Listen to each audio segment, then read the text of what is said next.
Okay, let's kick things off with our week 4 wide receiver rankings. I'm going to throw 5 names up on the screen. It's not quite a tier, they are in order. I'll talk about them just as I see fit for each guy, and we'll get through about 40 wide receivers here. So the first group of 5, I have Puka Nacua, Justin Jefferson, Puka playing the Colts, Jefferson playing the Steelers, Amon-Ra St. Brown against the Browns, Malik Neighbors playing the Chargers in Jackson Dart's first start, and Ja'Marr Chase playing the Broncos. So notable guys here, Ja'Marr Chase down at 5. Jake Browning has really hurt this offense. The Vikings defense, it's kind of just a combination, like bad quarterback, very, very good defense that can confuse a young quarterback. I think we saw kind of the ramifications of that. However, it doesn't get much easier. Going from the Vikings to the Broncos, it's a tough matchup. Patrick Surtain as a shadow corner on Ja'Marr Chase. Does this become a T. Higgins game for Jake Browning? And maybe we can get out on T. Higgins while we can. I don't want to predict usage and predict game plans, really. I have a hard time getting away from Ja'Marr Chase. It just takes one good slant and him taking it to the house to save his fantasy day. He's still a stud. I'm starting my studs, even in a tough matchup that I'm scared about. Other players of note here, Malik Neighbors in Jackson Dart's first start. It's hard to move Malik Neighbors down. He's just such an excellent talent. I don't know what to expect from the rookie in his first start. Chargers are a good defense. What I've heard is that Brian Daboll wanted to go to Jackson Dart. I don't know that Brian Daboll's a good coach. I don't know what is going to happen here, but I've seen Malik be great with guys like Tommy DeVito and Brian Daboll. So I'll believe that it can happen. And then other guys here, Puka has his quarterback. The Colts defense doesn't terrify me. I've got him at number 1, and he might be up there for most weeks going forward. Justin Jefferson traveling to Ireland to play the Steelers. I don't love Carson Wentz as his quarterback, but there's not a ton of amazing options.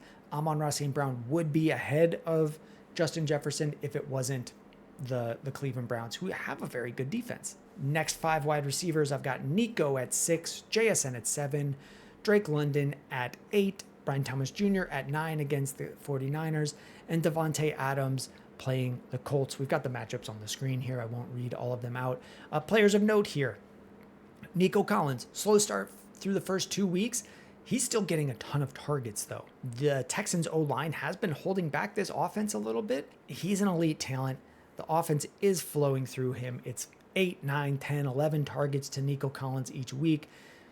I'm going to trust that they get this working and that going forward, Nico is back to a top 10 option week in, week out. Other player here that I've heard a lot of concerns about, Drake London and Brian Thomas Jr. both. Same thing that I was just saying with Nico for Brian Thomas Jr. It's targets, double-digit targets each week. Sometimes the stats aren't always accurate of if it's actually a target to BTJ, and maybe instead of 12 targets, it was really only 8 or 9. I don't know that I care. This offense is designed to go through him. I'm going to kind of trust my eyes in what I saw last year with Brian Thomas Jr. and how good he is. And I'm going to keep going back to him even if I get burned. Same thing with Drake London. Maybe what ends up happening is we have Drake London against the Commies in week 4. He goes into a week 5 bye and then comes out in week 6 looking great. But it's going to be really hard for me to get away from him at any point during this stretch. Davante Adams, the Rams, I think they can throw on most teams. We saw them able to pass pretty well against a tough Eagles defense. I don't think the Colts are the Eagles. This offense really is just Kyren, Puka, Davante Adams. I feel pretty comfortable with Davante Adams at 10. Next group of guys, Rome Odunze at 11, Garrett Wilson at 12, A.J. Brown at 13, Tet McMillan 14, and Courtland Sutton at 15.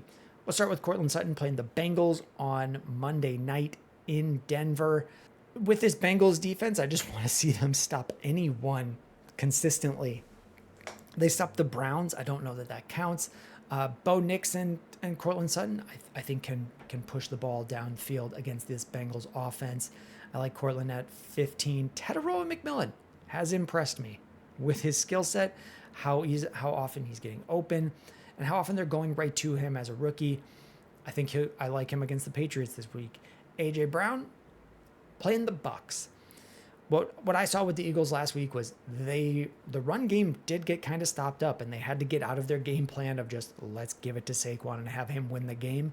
And when they need to do that, they can go to AJ Brown, they can go to Devonta Smith, and those guys will be open. AJ Brown is always open, so I'm going right back to him. I think those first 2 weeks are a bit of we want to run, we could run, so they did, and I don't know that that's going to be the case against the Bucs. Garrett Wilson playing the Dolphins. Until I see a team, the Dolphins are going to be very similar to the Bengals for me. Until I see a team get stopped by that defense, I'm going to be playing my players against them. And then Rome Odunze, lead guy for the Bears. This is the highest I've had him. DJ Moore much further down. The Raiders defense doesn't really scare me. It's in Vegas, but this offense is starting to click, starting to get things going. We're seeing the trick plays. We're seeing the Ben Johnson-isms coming out, and Rome Odunze is a big part of that. So I've got Rome at 11. Let's move on to the next group. DK Metcalf at 16 on Thursday playing the Cardinals. Zay Flowers playing the Chiefs at 17. Emeka Buka against the Eagles. Marv on Thursday night against Seattle. And Ladd McConkey all the way down at 20. So let's start with Ladd. Kind of a disappointment on the season just because of all the other players around him kind of taking that role. Quentin Johnston has come out of the grave to be a really good receiver. Much better. That first round talent is starting to show. Their deep balls are starting to connect with Quentin Johnston. And I don't know that it's necessarily going to stop. Keenan Allen, not quite done yet. This may be his last dance, but he still has that chemistry with Justin Herbert. They are in sync. If they need something, they can go to each other, and it takes away from Ladd McConkey. I've got him at 20, which may still be a bit high. Maybe I'm just holding on a bit too much to our pre-draft values here still. It's the Giants matchup that also doesn't really scare me. Marv on Thursday night against Seattle, I have him at 19. Man, my trust in Marv is starting to fade. With James Conner out, I'm kind of guesstimating that the Cardinals will air it out a little bit more and go away from just the run game of Conner and Benson, because I don't think Amari DeMarcado can do what Trey Benson did. Like, they're going to miss James Conner and we'll need to make some changes, I think. Other guys here, Zay Flowers. We saw him disappear on Monday night against the Chiefs. He may disappear here again. That's kind of the Zay Flowers experience. 25 points in PPR 1 week, 5 the next week. We had the 5. I think if you have Zay Flowers, you're kind of just plugging him in and hoping to hit the booms. And then DK Metcalf playing the Vikings in Ireland. He's the lead guy for this offense. I'm going to have a hard time getting away from DK Metcalf. He's not exciting. DK Metcalf is rarely going to be exciting for me, but I think you can pencil him in for 5 for 70 and a shot at a touchdown most weeks, and that's going to have him at 16. If he's playing, he's basically going to be in my lineup. Next group of players, George Pickens against the Packers, Ricky Pearsall versus the Jags, Quentin Johnston, Tyreek Hill, and at 25, Terry McLaurin, who may need to come out of these rankings if he's unable to go. If Terry McLaurin is able to play, I like him against the Falcons. Seeing the commies come back with Jaden Daniels. If it's Jaden Daniels and Terry McLaurin, I'm starting Terry. We'll see what happens as the week goes. I'll put out updates on Friday of this week as we change things, as injuries happen, and as more news breaks. I've got Quentin Johnston here, highest I've had him, playing the Giants. This is kind of just, I'm going to keep trusting it until I'm given a reason not to. They're going to Quentin Johnston. They're connecting deep. This offense is throwing a lot more while they can't rely on their run game. Without Najee Harris, I don't know that there's a trustable piece behind Omarion Hampton. So rather than just run the ball with Omarion and have him out there for 80-85% of the snaps, they're throwing, I think. That's my guess. 22, Ricky Pearsall against the Jags. It's just a nice matchup. And then 21, George Pickens moving into the lead role for the Cowboys, but also playing one of the toughest defensive matchups that there is against the Packers. In future weeks, I expect that, regardless of what I see this week, I expect that I'll probably have George Pickens ranked higher next week. This one is just the matchup. Moving on to the next group, Deebo Samuel at 26, Olave at 27, Jamison Williams, Devonta Smith, and then Jacoby Myers. Jacoby Myers playing the Bears. Man, the offense here, the O-line is just kind of holding them back in general. They put up points last week. Geno throwing multiple touchdowns. They all just went to Trey Tucker, but a lot of that was a bit of garbage time against the Combies. I don't know that I always want to chase garbage time or really play players hoping that they'll get it. Because this week their matchup is against the Bears. The Bears matchup last week was the Cowboys. Dak could not connect in garbage time. He just threw interceptions. Geno Smith threw touchdowns to Trey Tucker. Dak threw interceptions. I don't want to predict garbage time and play players based on that. That's not really the way I play fantasy. Other options here, Devonta Smith, similar to what I was saying with A.J. Brown. If the Bucs can stop this run game up and get this team to open up and throw more, Devonta Smith would be the beneficiary of that. Jameson Williams, this big breakout year through 3 weeks. We've seen it in 1 week against the Bears in a blowout. And then in the other 2 weeks, it's been pretty rough. The Packers were a rough matchup. Ravens are a tough defense. And this week against the Browns, I'm going to stay away from Jameson Williams if I can. I have him at 28. Chris Olave playing the Bills. I don't know that this is going to be a competitive game for the Saints. But if I have Olave, I kind of want to find a way to get him into my matchup. He's just been a target hog for this bad Saints team. Close to double-digit targets every single week. I don't know how many of those are going to convert to touchdowns because I don't know how many touchdowns this team will score. But if I can get Olave into my lineup, I think he's a safe play every single week. And then Deebo Samuel, I have one spot after Terry McLaurin. We'll see what happens with Terry's injury. If we end up pulling Terry McLaurin out, and you don't catch the follow-up video, or I don't know that I'm going to move Deebo up into the top 20s. It's kind of just that whole offense would get worse. It's not like there's a great receiving option behind Terry McLaurin. I think that if he misses time, I would expect like Zach Ertz to take on a bigger role. I don't know that it all just kind of funnels into Deebo. Deebo will get his role, and then other players and the game plan will change around the Terry McLaurin injury. Next group of players, DJ Moore for the Bears at 31, Juwan Jennings, depending on his injury, at 32, Jalen Waddle, 33, T. Higgins, 34, playing the Broncos, and Calvin Ridley at 35, playing the Texans. Let's start right there with Calvin Ridley. This has been one of my bigger misses in draft season, but also kind of a rough schedule reinforcing that miss. I thought Calvin Ridley moving into an offense with Cam Ward would be the lead guy and they would be able to get things going. But man, there's just so many bad players on this offense. They're not able to really get anything going any week. And the first couple weeks have all been incredibly difficult matchups. Week 1 against the Broncos, week 2 against the Rams, week 3, I think it was the Colts, and nothing has happened. I don't know that I really put the Colts in the same tier as those other groups.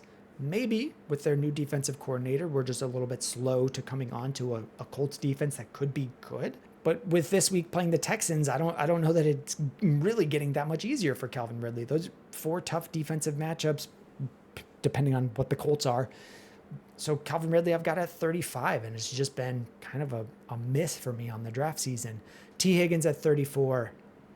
The Broncos are tough. Maybe this ends up being a situation where Pat Surtain is shadowing Jamar Chase and they can funnel everything through T. Higgins. I don't like to play fantasy kind of guessing how a game will go. I'm just expecting the Bengals having a hard time scoring on this defense. So I've got T at 34. Jalen Waddle, I don't hate the matchup against the Jets. I think this is just kind of where he's going to end up being most weeks until we see more of that 2023 Dolphins offense when they were one of the top offenses. Right now, it's just kind of a lot of shorter passing and struggles from Tua. So until things have fully turned around, that's where I'll have him. And then 31, DJ Moore. This is kind of Roma Dunze's offense through 3 weeks. It's possible that it kind of evens out as Ben Johnson grows into his head coaching role and this offense really gets kind of up to speed with what they are and things start to even out more to what they would be in a follow-up year. But right now, I'm going to have a hard time trusting DJ Moore. Next group of guys, Keenan Allen, 36, Hollywood Brown, Keon Coleman, Khalil Shakir, Travis Hunter. Let's start with the Bills, guys. From week to week, Josh Allen just doesn't have to throw to any of these guys. There's no superstar receiver on the Bills. It's Shakir, it's Dalton Kincaid, it's Keon Coleman. I don't know that any of them are an elite talent. A lot of this is just Josh Allen spreading the ball around to a ton of guys and James Conner on the ground. And I don't know that the Saints are going to be able to kind of divert them off of that game plan. So I've got Coleman and Shakir at 38 and 39. That's where they're going to sit for most weeks. Even in an easy matchup, I just don't know that they're going to go to these guys. Hollywood Brown playing the Ravens. I don't have Xavier Worthy in these ranks yet. We might update that on Friday. If Xavier Worthy's playing, Hollywood Brown would probably fall out of my top 45. This is just, the passing offense is struggling for the Chiefs. I don't need to be the one to tell you that. It's not looking amazing. Hollywood Brown is kind of the best part of it, but it's not leading to a lot of fantasy success. Next grouping here, I think Travis Hunter is also listed in this group. Maybe I didn't say his name. We're seeing him get screens. Let's kind of, as Liam Cohen kind of gets this team into his image, and Travis Hunter, we get a gauge of how much he's playing offense, how much he's playing defense. Right now, he's just not startable. Final group of guys, Michael Pittman, Matthew Golden, Stephon Diggs, Torrey Horton, and Cedric Tillman playing the Lions. You could also plug in Jerry Jeudy for Cedric Tillman. Basically, when they play together, they're kind of the same, with Cedric Tillman a teensy bit ahead over the past year of them being on the same team. So I'll go with Tillman against the Lions. I'm expecting this offense to struggle against a good Lions defense. Lions defense was a little bit rough last year without Aiden Hutchinson, but he's back, and this defense is kind of getting up to speed. Torrey Horton playing the Cardinals, rookie wide receiver for the Seahawks. I think he's a good deep shot. He's caught a couple touchdowns, a couple punt return touchdowns, moving into a larger role. Kind of not sure where he fits with JSN and Cooper Kupp, but I think it would not surprise me if by the end of the year it's JSN and Torrey Horton with Cooper Kupp playing a third role. Stephon Diggs, probably the only guy that I'm looking for the Patriots playing the Panthers. If we want to add in another player here, we could put in Kayshon Boutte right around Stephon Diggs. I'm not excited to start either one of them for a while. And then I've got Matthew Golden here playing the Cowboys.